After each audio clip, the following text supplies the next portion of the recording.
Hello, everybody, and welcome to my top 11 video games of 2016. If you're wondering why I'm doing top 11s instead of like top 10s, well, it's because I've always done top 11s on my channel, so why not continue that trend? And these, in my opinion, are just the best games of 2016, and I have ordered them from my least favorite to my most favorite, but all of them are must-have games, really good games. And tomorrow you will be getting the top 11 worst games of 2016, which is a interesting list to say the least. I already have it complete. But with that being said, we'll be going from 11 to number 1. So number 11 on the list is the Skyrim Elder Scrolls V Special Edition. So, yeah, the reason I put this on the list is because of what a brilliant game Skyrim is. And the remastered Special Edition didn't really do anything other than make it look prettier. They didn't add anything, kind of just made it look better. Fixed a lot of glitches. And, that's why I have it on this list, because if you've never played Skyrim, go pick up Special Edition. It is an amazing, amazing game. And that's also why it's ranked number 11, because it's a game that technically came out in 2016, but really didn't, because Skyrim came out a long, long time ago. But, Skyrim Special Edition is at number 11. So, number 10, The Walking Dead Season 3, Telltale Series, A New Frontier. The reason that this is only at number 10 is because only 2 of the 5 episodes, it's an episodic series, have been released. But the first 2 episodes definitely put it on this list. It is a really, really good sequel to the second season of the Walking Dead video game. And I'm really into it. There's a lot of plot twists, a lot of player choices that will actually impact the story. It's just really fun, and I'm hoping that they can branch out, more into past seasons with the up-and-coming episodes, and I think that they are. And it's been a really, really good series so far. It's been really fun, and it definitely deserves to be played. If you haven't played the first 2 seasons, go play those first, and then come play it. Yeah, but that's not, it's not mandatory. You could pick this up without having to play the first 2 seasons, because it focuses on a new character. But it is a fun game, so go pick that one up. And at number 9, we have Hello Neighbor, which I found to be a really fun game. It's one of those games where it's only in a alpha. It's like in beta or something, but it's in alpha. And there's not that much to the game so far, but it's already set up like a complex story, and I don't even like the game for its story. I think that fans are already kind of blowing the story out of proportion and stuff. But the gameplay of this game is actually really fun, and the whole idea behind it is a really interesting idea, and I love the art style behind it.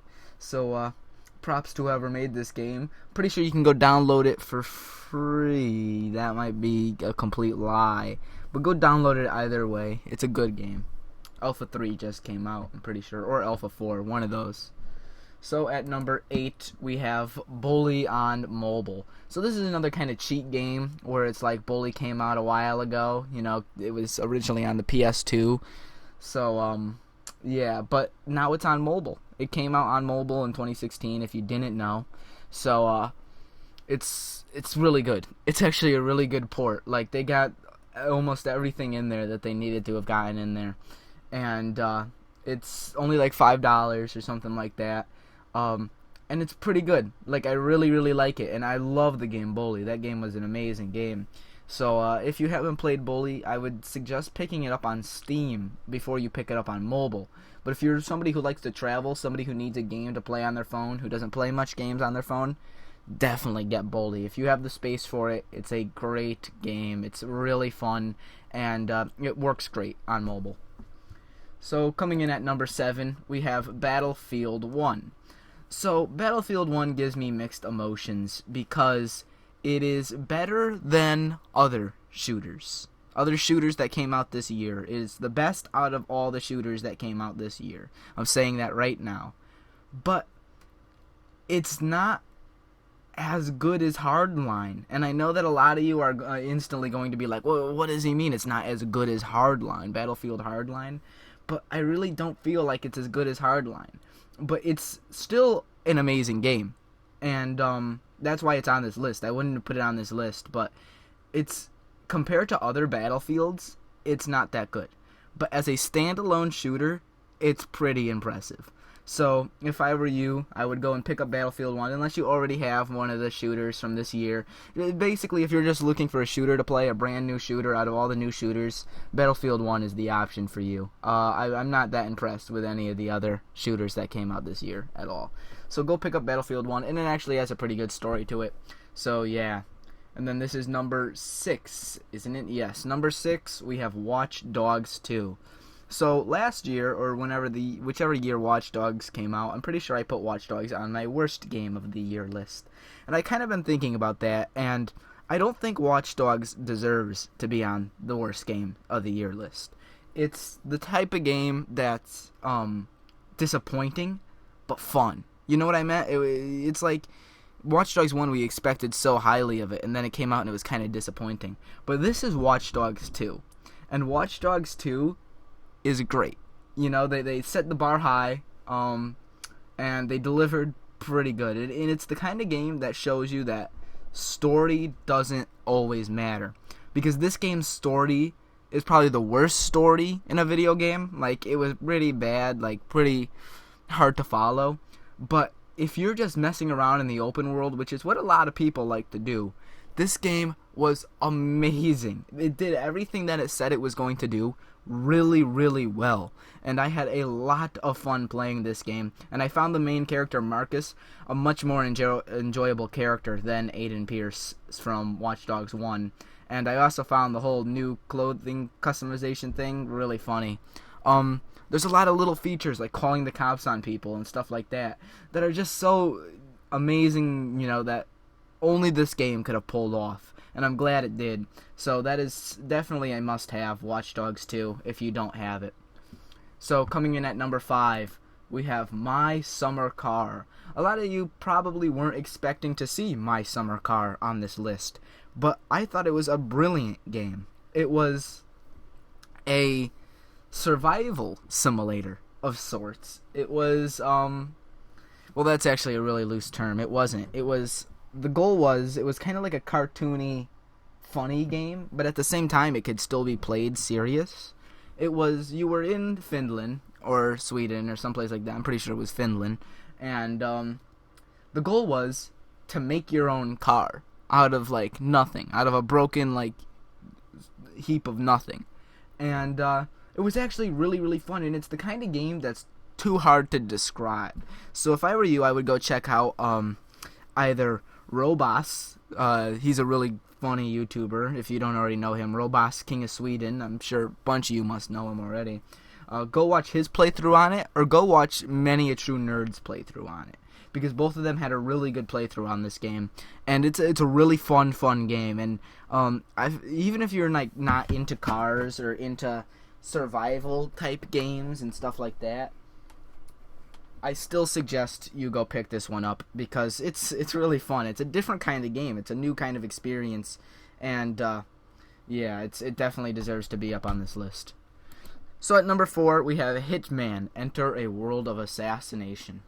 So to me, the new Hitman game didn't feel like a Hitman game, but it was still so good at like what it did. Like, it was a Hitman simulator, right? But it wasn't...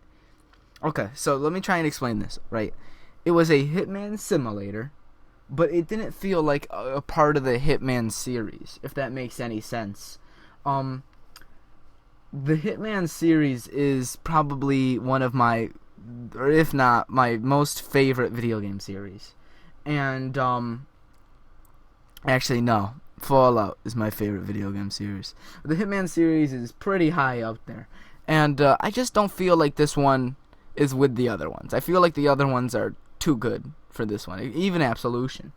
But this one, it was really fun. Like, I think it was the whole fact that they released it in episodes that annoyed me a lot. So if you go and you get this game now with the season pass and get all of the episodes right away, this game is amazing, super fun, and I could play it for hours and hours and hours. It's one of those games that you just want to keep going back to, and it's another must-have. If you don't have it, go out and get it. I don't care, if you can't, find a way. So with that being said, number 3, This Is the Police. I loved This Is the Police. It was a game that I can't actually remember if I played on my channel or not. I think I might have been planning to play it on my channel and I never did.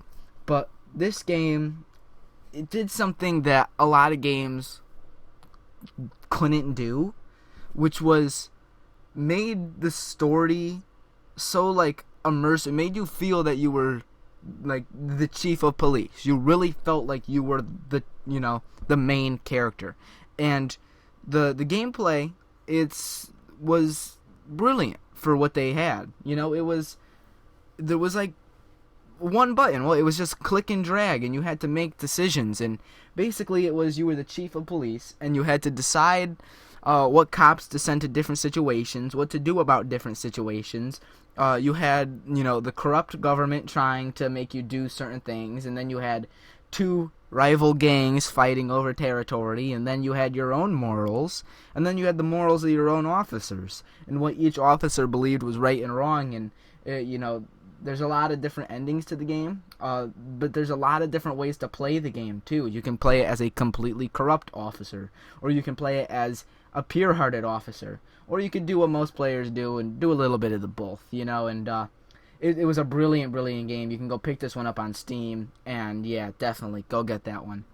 So at number 2, we have Dishonored II. So I loved Dishonored II. I thought it was a really great game. It will never be as good as Dishonored 1. Dishonored 1 is probably one of the best games of all time. But Dishonored 2 was amazing. It was, you can kind of get a trend with a couple of these games, like Battlefield and Hitman. They're not as good as their previous games, but they're great games, So, Dishonored 2 kind of took what Dishonored 1 has and then added to it, and it worked out really well. And I like the whole different, minor things in the story would change depending on who you were playing as. And there's a huge story between Corvo and Megan Foster that has like a great plot twist at the end that I didn't even realize at first, because I played through as Emily on my first time. So yeah, that was pretty good. And this game is really, really fun, and I just really, really enjoyed it. It's one of those games that I know I'm just going to keep going back to. Every time I need a game to play, I'll just replay it. You could play this game up to like 4 times and then some, because there's a lethal ending and a non-lethal ending, so you could do both endings for both characters, because there's 2 characters, and then you can go back and play it as many other times as you want. And I'm sure they'll have some DLC for it, like the Dog DLC and Dishonored 1, which was an amazing DLC, probably the best DLC of all time for a video game. So yeah, I really hope to see some DLC for this game. It is another must-have. Go play Dishonored 2 right after you finish watching this video. Number 1. This is the big reveal. The best game of 2016, in my opinion. And I'm almost 1,000% sure none of you can guess it. Firewatch. This game was perfect. This is a perfect game. It took story, and it took gameplay, and it took art, and it took voice acting, and it put it all together in one brilliant game. And it was so good the way that they did that. The story in Firewatch, I'm trying not to spoil anything, because the game has like a lot of spoilers. Like there's like a lot of things that can happen that I don't want to spoil. It's hard to explain without spoiling the story. But there's stuff that happens in the story that was just really amazing, and like really, really made you feel for the characters and feel for the environment. And like as you were thinking, about the situation that your characters were in, they were also probably thinking it. Like the game just felt so real. And this was just a brilliant game, and the art was beautiful in this game. It was a beautiful, beautiful game, and the gameplay was great. It was kind of a free roam game without the free roam. Like, you felt like you can go anywhere, even though you probably couldn't have. It was a really, really good game, though, and I just love the way that they did it. It never felt boring for 1 second. You would think that hiking through the woods for most of the game would get boring, but it never got boring to me. And I loved this game, and Firewatch is a game that you should go pick up and play right now. I know it's on PlayStation, it's probably on Steam, probably on Xbox. Go get it right now. It is an amazing game. So with that being said, those were my top 11 video games of 2016. And tomorrow, tune in to see the worst of 2016. So yeah, hope you guys like the list. I'll see you all tomorrow. Bye.